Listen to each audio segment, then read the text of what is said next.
چنانچہ اس پیغمبر کی صفات بیان کرتے ہوئے سب سے پہلے تو یہ فرمایا کہ منہم، یعنی وہ پیغمبر جو آپ بھیجیں وہ انہی میں سے ہو، یعنی جن لوگوں کے درمیان بھیجے جا رہے ہیں انہی کے ایک فرد ہوں۔ یہ اس لیے فرمایا کہ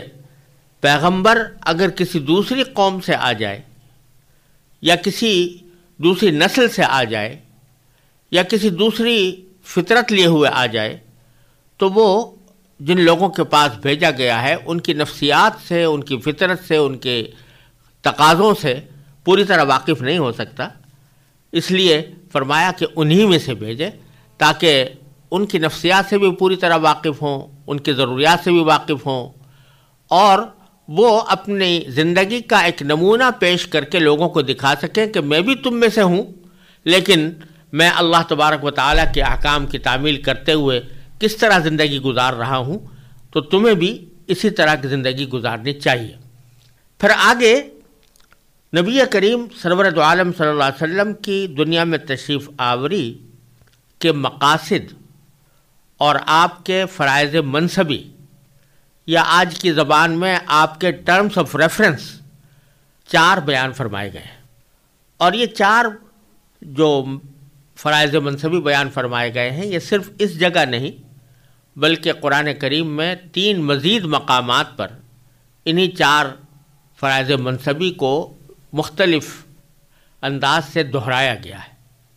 اور اس کو بار بار ذکر کرنے سے ان کی اہمیت کا اندازہ ہوتا ہے کہ نبی کریم سرور دو عالم صلی اللہ علیہ وسلم کو اللہ تبارک و تعالیٰ نے اس دنیا میں کن مقاصد کو حاصل کرنے کے لیے بھیجا۔ لہٰذا یہ ہمارے لیے بہت اہم سبق رکھتے ہیں، اور ان 4 مقاصد کو اچھی طرح اگر سمجھ لیا جائے تو بہت سی غلط فہمیاں اور بہت سی گمراہیاں انسان سے دور ہو سکتی ہیں۔ اگر ایک مرتبہ میں ہم پڑھیں تو یوں کہا جائے گا کہ یتلو علیہم آیاتک، کہ پہلا کام ان کا یہ ہو کہ آپ کی آیتیں لوگوں کے سامنے تلاوت کریں۔ دوسرا وَيُعَلِّمُهُمُ الْكِتَابَ، ان کو کتاب کی یعنی آسمانی کتاب جو آپ ان پر نازل فرمائیں ان کی تعلیم دیں، اس کی تعلیم دیں۔ اور تیسرا والحکمہ، یعنی ان کو دانائی کی باتیں سکھائیں۔ اور چوتھا یہ کہ وَيُزَكِّيهِمْ، یعنی ان کو پاکیزہ بنائیں، پاک صاف بنائیں۔ ان 4 فرائض منصبی پر ذرا غور سے نظر ڈالنے کی ضرورت ہے اور ان کو اچھی طرح سمجھنے کی ضرورت ہے۔ پہلی بات تو یہ کہ پہلا فریضہ منصبی یہ بیان فرمایا گیا کہ وہ لوگوں کے سامنے قرآن کریم کی آیتوں کی تلاوت فرمائے۔ تلاوت کے معنی ہے پڑھنا، اور آیتوں کے پڑھنے کو نبی کریم سرور دو عالم صلی اللہ علیہ وسلم کی دنیا میں تشریف آوری کا ایک پہلا اور مستقل مقصد قرار دیا گیا ہے، جبکہ آگے کتاب اللہ کی تعلیم یعنی اس کے معنی سمجھانے اور اس کی تشریح کرنے کا ذکر الگ سے کیا گیا ہے۔ اس سے یہ بات معلوم ہوئی کہ قرآن کریم ایک ایسی کتاب ہے کہ جس کے صرف معنی ہی سمجھنا ضروری نہیں ہے بلکہ اس کی لفظوں کی تلاوت بھی ایک مستقل مقصد ہے۔ اور نبی کریم سرور دو عالم صلی اللہ علیہ وسلم کو دنیا میں جو بھیجا گیا تھا ان میں پہلا مقصد یہ تھا کہ جو قرآن کریم آپ پر نازل ہوا ہے اس کی تلاوت کا طریقہ لوگوں کے سامنے بیان فرمائیں، تلاوت کر کے دکھائیں، اور اس کا مقصد یہ تھا کہ جب دوسرے لوگ آپ کی تلاوت سنیں تو پھر اسی طرح اسی انداز میں اس کی تلاوت کریں۔ اس سے 2 باتیں معلوم ہوئیں۔ ایک تو یہ کہ بعض لوگ جو یہ سمجھتے ہیں کہ قرآن کریم کی تلاوت اگر بغیر سمجھے کی جائے تو اس کا کوئی فائدہ نہیں یا وہ بے مقصد ہے، اور بعض لوگ گستاخی کر کے یہ بھی کہتے ہیں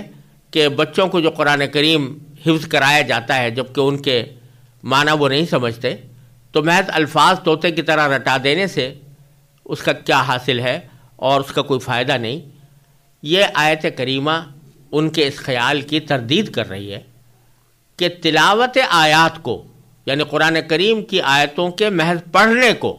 ایک نبی کریم سرور دو عالم صلی اللہ علیہ وسلم کا مستقل مقصد قرار دیا گیا ہے، جبکہ معنی سمجھانے کی بات آگے آ رہی ہے۔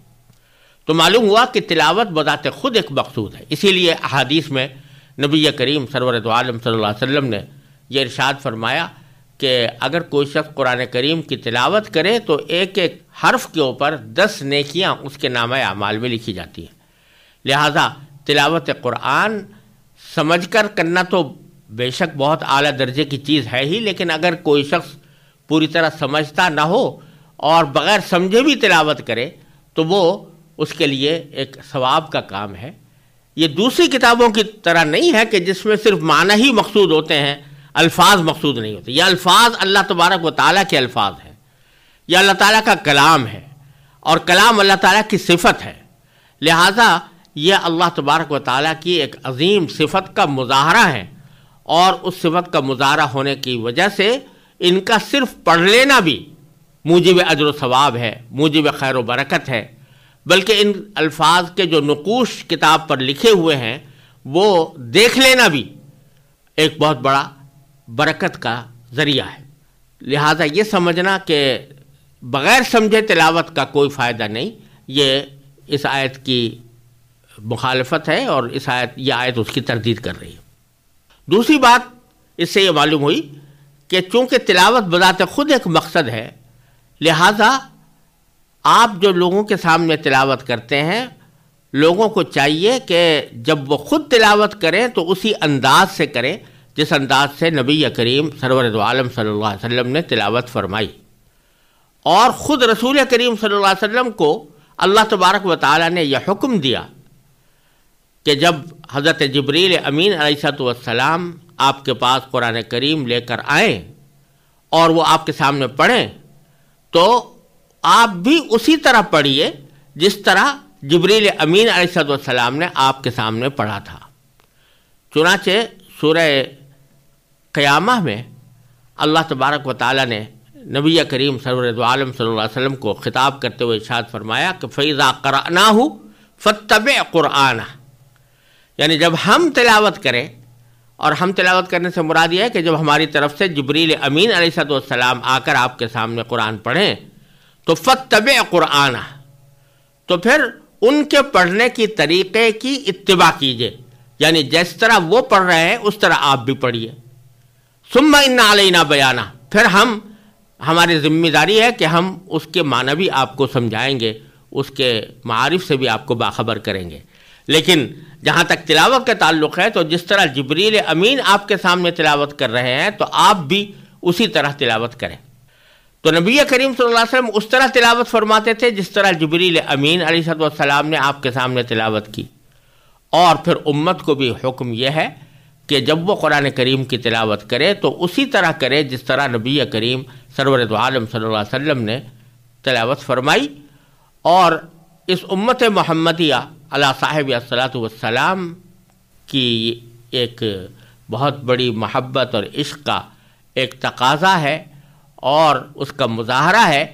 کہ اس امت نے نبی کریم صلی اللہ علیہ وسلم کی تلاوت کے طریقے کو نہ صرف محفوظ رکھا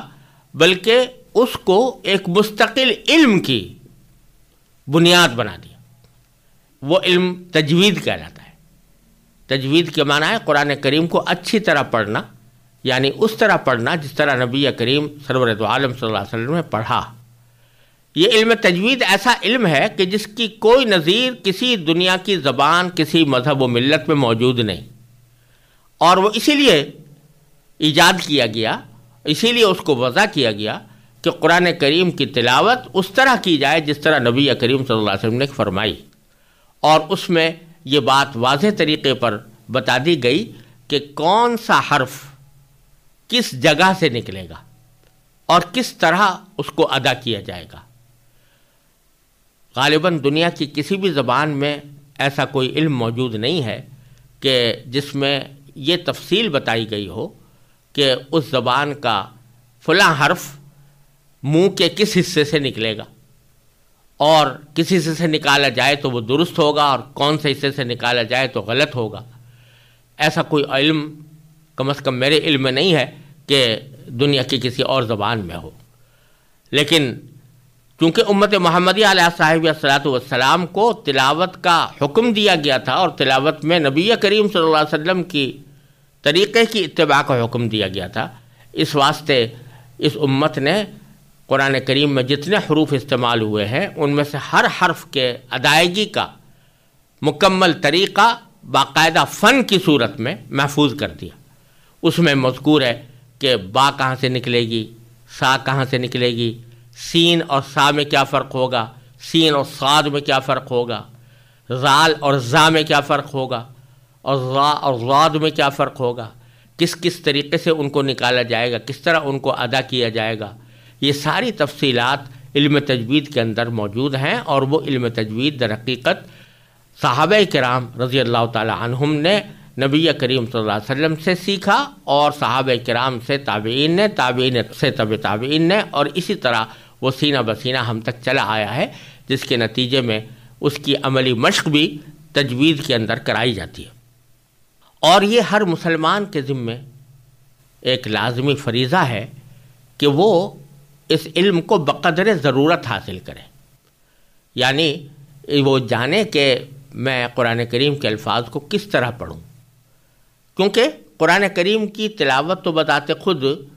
ثواب کا کام ہے ہی، لیکن نماز تو فریضہ ہے، اور ہر نماز کے اندر کچھ نہ کچھ قرآن کریم کی تلاوت ہر انسان کو کرنی ہوتی ہے. سورہ فاتحہ مثلا بغیر سورہ فاتحہ کے پہلی 2 رکعتوں میں اگر سورہ فاتحہ نہ پڑھی جائے تو نماز ہی نہیں ہوتی. تو اسی طرح سورہ فاتحہ کے بعد بھی کچھ نہ کچھ کوئی سورت تلاوت کی جاتی ہے. تو قرآن کریم کی تلاوت نماز کا ایک حصہ ہے، اور اگر وہ تلاوت صحیح نہ ہو اور اس میں بعض اوقات اگر ایسی غلطی ہو جائے کہ جس سے معنی ہی بدل جائے تو نماز ہی خراب ہو جاتی ہے، نماز فاسد ہو جاتی ہے. لہذا ہر مسلمان کے ذمہ ضروری ہے کہ وہ قرآن کریم کی پڑھنے کی طریقے کو یعنی تجوید کو بقدر ضرورت حاصل کریں. اور یہ کوئی اتنا بڑا مسئلہ بھی نہیں ہے، اس لیے کہ قرآن کریم میں جتنے حروف استعمال ہوئے ہیں ان کی تعداد کل 29 حروف ہیں، اور 29 حروف ہیں. صرف ان میں سے ہر حرف کو ادا کرنے کا طریقہ آدمی سیکھ لے اور اس کی مشق کر لے تو پھر تجوید کا علم بقدر ضرورت اس کو حاصل ہو گیا. اگر بالفرض کوئی شخص ہر روز ایک حرف کو ادا کرنے کی صحیح مشق کر لے تو 29 دن کے اندر پورے قرآن کریم کے حروف کا احاطہ ہو جاتا ہے، اور پھر اس کو درست کرنے کے نتیجے میں اس کی تلاوت بھی درست ہو جاتی ہے. لہٰذا اس آیت کریمہ میں جو نبی کریم سرور دو عالم صلی اللہ علیہ وسلم کا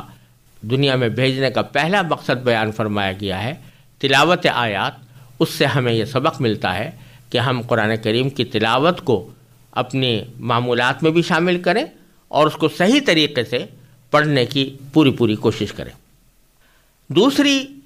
چیز جس کے لیے نبی کریم سرور دو عالم صلی اللہ علیہ وسلم کو دنیا میں بھیجا گیا اور آپ کی تشوابری کا دوسرا مقصد جو قرآن کریم میں بیان فرمایا ہوا ہے وہ یعلمہم الکتاب، وہ یہ کہ آپ ان لوگوں کو جن کے سامنے یہ قرآن نازل ہوا ہے یعنی صحابہ کرام، ان کو کتاب کی تعلیم دیں، یعنی وہ کتاب جو قرآن کی شکل میں نازل ہو رہی ہے اس کی تعلیم دیں، اس کو پڑھائیں، اس کو سکھائیں، اس کے معنی سمجھائیں. یہاں یہ بات قابل غور ہے اور ہر انسان کو اس کو سوچنا چاہیے کہ یہ قرآن عربی زبان میں نازل ہوا، اور جن صحابہ کرام کے بارے میں کہا جا رہا ہے کہ آپ ان کو یہ قرآن پڑھائیں اور سکھائیں، اس کے معنی سمجھائیں، وہ سب قرآن کریم کی زبان یعنی عربی زبان سے پوری طرح باخبر تھے. وہ عربی زبان کے ادب سے پوری طرح آشنا تھے، وہ بڑے فصیح و بلیغ لوگ تھے، اور ان کو قرآن کریم کے الفاظ کا ترجمہ معلوم کرنے کی ضرورت نہیں تھی. ان میں سے ہر ایک شخص جانتا تھا قرآن کریم میں جو لفظ استعمال ہوئے ہیں ان میں سے ہر لفظ کے معنی اس کو معلوم تھے. تو محض یہ معلوم کرنے کی ان کو بالکل بھی ضرورت نہیں تھی کہ فلاں لفظ کے کیا معنی ہے۔ مثلا اگر فرض کیجئے قرآن کریم کے اندر یہ فرمایا گیا ہے کہ لذالک الکتاب لا ریب فیہ، تو ان کو یہ معلوم کرنے کی کوئی ضرورت نہیں تھی کہ ذالکہ کے کیا معنی ہوتے ہیں اور ریب کے کیا معنی ہوتے ہیں، وہ سب اچھی طرح جانتے تھے۔ تو پھر اس کے باوجود فرمایا گیا کہ ان کو پڑھائیں، قرآن پڑھائیں، ان کو سکھائیں کہ معنی سمجھائیں۔ اس سے معلوم ہوا کہ قرآن کریم کو سمجھنے کے لیے صرف الفاظ کا ترجمہ معلوم ہو جانا کافی نہیں ہے، بلکہ ترجمے سے آگے بڑھ کر بھی کوئی چیز ہے جو نبی کریم سرور دو عالم صلی اللہ علیہ وسلم نے صحابہ کرام کو سکھائی۔ وہ یہ کہ اللہ تبارک و تعالیٰ کا کلام ہے، اس کا ترجمہ بے شک معلوم ہو گیا، لیکن اس آیت کے اندر کیا کیا احکام پوشیدہ ہیں، اس سے کیا کیا مسائل نکل رہے ہیں اور کن کن معاملات پر روشنی پڑ رہی ہے، یہ صرف ترجمے سے بسا اوقات معلوم نہیں ہو پاتے۔ لہذا ضروری ہے کہ جس طرح آدمی ترجمہ سیکھے، اسی طرح نبی کریم سرور دو عالم صلی اللہ علیہ وسلم نے اس قرآن کریم کی جس طرح تشریح فرمائی، اس تشریح کو اپنے لیے ضروری سمجھے کہ جب تک وہ تشریح ہمارے سامنے نہ آئے گی، اس وقت تک ہم قرآن کریم کا ٹھیک ٹھیک مطلب نہیں سمجھ سکتے اور اس سے ٹھیک ٹھیک نتائج نہیں نکال سکتے۔ یہ ایک بہت بڑا سبق ہے جو یہ آیت کریمہ ہمیں دے رہی ہے کہ جیسے بعض حضرات یہ سمجھتے ہیں کہ اگر ہم نے قرآن کریم کا کوئی ترجمہ پڑھ لیا، ترجمے قرآن کریم کے چھپے ہوئے ہیں، تو اس ترجمہ پڑھ لینے سے ہم قرآن کریم کے عالم بن گئے اور اب ہم خود اس قابل ہو گئے کہ ہم براہ راست قرآن کریم سے احکام کا استنباط کر سکیں،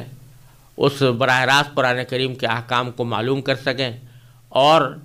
اپنی سوچ اور اپنی سمجھ کے مطابق جو حکم ہمیں سمجھ میں آئے اس کے مطابق خود بھی عمل کریں اور دوسروں کو بھی پہنچائیں۔ تو یہ خیال اس لیے غلط ہے کہ محض ترجمے کی بات نہیں، ترجمہ اگر کافی ہوتا تو پھر نبی کریم صلی اللہ علیہ وسلم کو عربوں کو قرآن پڑھانے کی ضرورت نہیں تھی۔ آپ نے قرآن پڑھایا تو اس کے معنی یہ کہ اس کے معنی بھی سمجھائے اور اس کے ساتھ ساتھ اس سے جو مسائل نکلتے ہیں، اس سے جو احکام مستنبط ہوتے ہیں، وہ صحابہ کرام کے سامنے اپنی قول سے یا اپنے فعل سے صحابہ کرام کے سامنے بیان فرمائے۔ چنانچہ احادیث میں آتا ہے کہ صحابہ کرام رضی اللہ تعالی عنہم نبی کریم سرور دو عالم صلی اللہ علیہ وسلم سے قرآن کریم باقاعدہ اہتمام کے ساتھ پڑھتے تھے۔ حضرت سعد بن ابی وقاص رضی اللہ تعالیٰ عنہ فرماتے ہیں کہ فَتَعَلَّمْنَا الْعِلْمَ وَالْعَمَلَ وَالْقُرْآنَ جَمِيعًا، کہ ہم نے نبی کریم صلی اللہ علیہ وسلم سے قرآن کریم کا علم بھی حاصل کیا اور اس پر عمل کرنے کا طریقہ بھی معلوم کیا اور اس کے پڑھنے کا طریقہ بھی معلوم کیا۔ یہ ساری چیزیں صحابہ کرام نے سیکھی۔ آج اگر کوئی شخص یہ کہے کہ میں اگرچہ عربی زبان سے واقف نہیں ہوں اور میں ترجمہ میرے سامنے موجود ہے، میں اس ترجمے کو سامنے رکھ کر سبھی کچھ جان لوں گا اور اس سے جو احکام نکل رہے ہیں ان کے اوپر اپنی رائے زنی کر سکوں گا، تو یہ بالکل ہی قرآن کریم کے اس آیت کریمہ کے مفہوم سے بالکل خلاف بات ہے اور یہ بعض اوقات انسان کو گمراہی تک لے جاتی ہے۔ لہٰذا اس سے سبق ہمیں یہ ملتا ہے کہ ترجمہ بے شک پڑھے، لیکن اس ترجمے سے ایک فائدہ تو بے شک یہ حاصل ہوتا ہے کہ اس سے اللہ تبارک و تعالیٰ کی عظمت، اس کے جلال، اس کے اندر جو آسان قسم کے مضامین اللہ تعالیٰ نے بیان فرمائے ہیں، کائنات کی جن نعمتوں کی طرف توجہ دلائی ہے، توحید کے جو دلائل بیان فرمائے ہیں، نبی کریم صلی اللہ علیہ وسلم کی رسالت کے اور آخرت کے جو مناظر بیان فرمائے گئے ہیں، یہ ہر انسان آسانی کے ساتھ سمجھ سکتا ہے اور اس میں کوئی دشواری نہیں۔ لیکن کچھ آیتیں ایسی ہیں کہ جس میں اللہ تبارک و تعالی نے ہمیں زندگی گزارنے کے احکام دیے ہیں، جیسا کہ سورہ بقرہ کے اندر ہی آپ آگے چل کر دیکھیں گے کہ اس میں عبادات کے احکام بھی ہیں، معاملات کے احکام بھی ہیں، اخلاق اور معاشرت کے احکام بھی ہیں۔ تو ان تمام احکام کو ٹھیک ٹھیک سمجھنا یہ محض ترجمے کے بل پر ممکن نہیں ہے جب تک کہ اس کے ساتھ نبی کریم سرور دو عالم صلی اللہ علیہ وسلم کی ہوئی تشریحات موجود نہ ہوں۔ لہٰذا اس آیت سے یہ بھی معلوم ہوا کہ قرآن کریم کو ٹھیک ٹھیک سمجھنا اور اس سے صحیح نتائج نکالنا یہ محض ترجمے سے نہیں ہو سکتا جب تک کہ کوئی معلم اس کی تعلیم نہ دے۔